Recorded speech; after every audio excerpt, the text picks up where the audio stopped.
Hello दोस्तों, मैं मदन मोहन सेन उड़ान अकेडमी के इस प्लेटफॉर्म पर आप सभी का स्वागत करता हूं। आज की जो अपडेट है वो मध्य प्रदेश सरकार की तरफ से है। मध्य प्रदेश सरकार ने आईटीआई के लिए बहुत सा एक बड़ा बदलाव किया है। बहुत सी चीज़ों में बदलाव किए हैं। उसकी कोर्स पद्धति में बदलाव किया है और युवाओं को मद्देनजर रखते हुए, उनके टैलेंट को ध्यान में रखते हुए कुछ चीज़ें नए तरीके से जोड़ी हैं, जो कि अपने आप में एक बिग अपडेट है। इस वीडियो को बनाने का उद्देश्य एक ही है कि आप सभी लोगों तक कम समय में अधिक जानकारी पहुंच सके। मध्य प्रदेश सरकार ने पहली बार ऑल इंडिया के अंतर्गत मध्य प्रदेश एक ऐसा राज्य है जो कि नवी पास व्यक्तियों के लिए आईटीआई अप्लाई करा रहा है। नवी पास व्यक्ति भी आईटीआई के लिए अप्लाई कर सकता है। ये अपने आप में एक बहुत बड़ी खबर है, क्योंकि हमेशा से आईटीआई का रूल रहा है या तो आईटीआई 10th प्लस 12th होगी या 10th प्लस आईटीआई एनसीबीटी का कोर्स होगा, उसके साथ मर्ज रहेगी। लेकिन ये पहली बार हुआ है मोहन यादव की सरकार में कि नवी पास व्यक्तियों के लिए ये प्रक्रिया चालू की गई है। इसमें क्या क्या जोड़ा गया है, किस हिसाब से जोड़ा गया है, मैं आपको एक एक चीज स्टेप बाय स्टेप आपको बता रहा हूं। मध्य प्रदेश में पहली बार अब तक कक्षा 9वीं के साथ आईटीआई होगी। इसका फायदा यह होगा कि 10वीं पास करने के साथ ही स्टूडेंट के हाथ में नौकरी होगी। इनके कहने का पर्पस ये है कि पहले क्या होता था कि 10th करने के बाद उसको आईटीआई करने के बाद 12th के लेवल तक व्यक्ति पहुंच जाता था। तो स्टूडेंट को क्या है कि फिर उसके बाद डायरेक्ट अप्रेंटिस करना होती थी। अप्रेंटिस करने के बाद उसकी एज का जो क्राइटेरिया है 20 साल हो जाता था। इससे क्या है, क्योंकि आईटीआई का जो सिस्टम चालू होता है वो जून जुलाई से ना होते हुए अगस्त सितंबर तक स्टार्ट होता है। जब अगस्त सितंबर तक स्टार्ट होता है तो सितंबर में जाकर के रिजल्ट निकलता है। यही प्रक्रिया आईटीआई में होती है और यही प्रक्रिया उसकी अप्रेंटिस में होती है। तो ऐसा करने से उसके 2 साल खराब हो जाते हैं। जब उसके 2 साल खराब हो जाते हैं तो इस चक्कर से उसकी एज का जो क्राइटेरिया है वो बढ़ जाता है।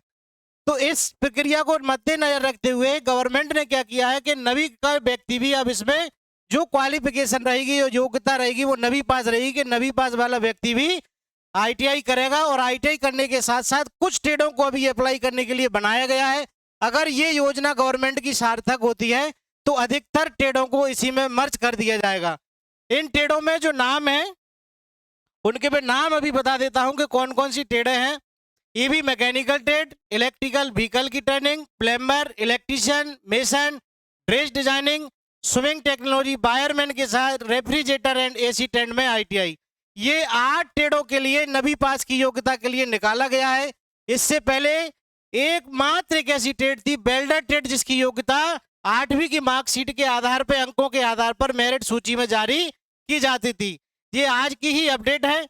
अब इनका उद्देश्य किस पर्पज से था, किस पर्पज से इन्होंने युवाओं के लिए ये स्कीम बनाई, उसके बारे में ये बोलते हैं कि national counselling for vocational education and training ने देश के 5 बोर्ड के साथ ड्यूशल अवार्डिंग बॉडी के रूप में मान्यता दी है। इसका मतलब यह है कि ये बोर्ड अब तक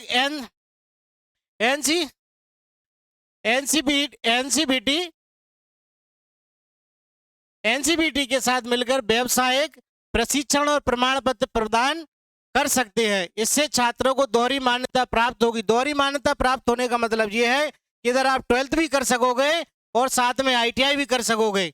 ठीक है, ओपन बोर्ड अब एक बार में 2 कोर्स करा सकेगा। अब आपके पास 2-2 योग्यताएं होंगी। ऐसा नहीं कि आईटीआई के बाद अप्रेंटिस के बाद 12th अलग से करना होगा। अगर आप चाहें तो आईटीआई के साथ 12th भी मर्ज कर सकते हैं, जिससे स्टूडेंट की 9वीं और 10वीं की पढ़ाई जारी रखते हुए आईटीआई भी कर सकेंगे। अपनी योग्यता के बाद 10वीं 12वीं भी करते हुए डिप्लोमा पूरा हो जाएगा। पुरानी पद्धति के अनुसार क्या होता था कि जैसे ही आईटीआई कंप्लीट होती थी तो आपको डायरेक्ट डिप्लोमा करने के लिए सेकेंड ईयर में एडमिशन मिलता था।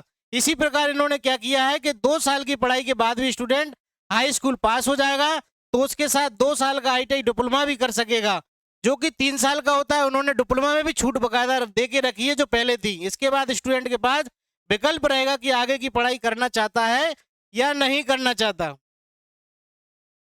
एक नया बदलाव इसमें यह भी है कि अगर व्यक्ति किसी ने आईटीआई की और आईटीआई की फीस अगर वो व्यक्ति जमा नहीं कर पा रहा तो उसको बॉन्ड के रूप में एक साइन करा दिया जाएगा। उस बॉन्ड को आईटीआई कंप्लीट होने के बाद वो व्यक्ति उसको 1 साल का समय देगा। 1 साल के अंतर्गत उसको आईटीआई की पूरी फीस जमा करनी होगी। प्रदेश में इस योजना के तहत पायलट प्रोजेक्ट की शुरुआत साईखेड़ा से होने जा रही है। इसके बाद सफल होने के बाद उज्जैन की दक्षिण विधानसभा, क्योंकि मोहन यादव का गढ़ है तो शुरुआत भी वहीं से होगी। 100 स्टूडेंट के रुकने की इसमें व्यवस्था रहेगी। आगे ये सारी चीजें इसमें मर्ज कर दी गई हैं, लेकिन मेन इंपोर्टेंट जो बात थी वो मैं आपको बता दिया गया हूँ। प्रैक्टिकल की फीस, पढ़ाई की फीस, ये सारी बातें इसमें डिटेल में आप पढ़ लेना। मध्य प्रदेश में 200 सरकारी आईटीआई और 717 निजी आईटीआई हैं। इतना होने के बाद गवर्नमेंट सरकार का कहना है कि अभी एक ट्रेड ऐसी है जिसका नाम है इस एसी मैकेनिक।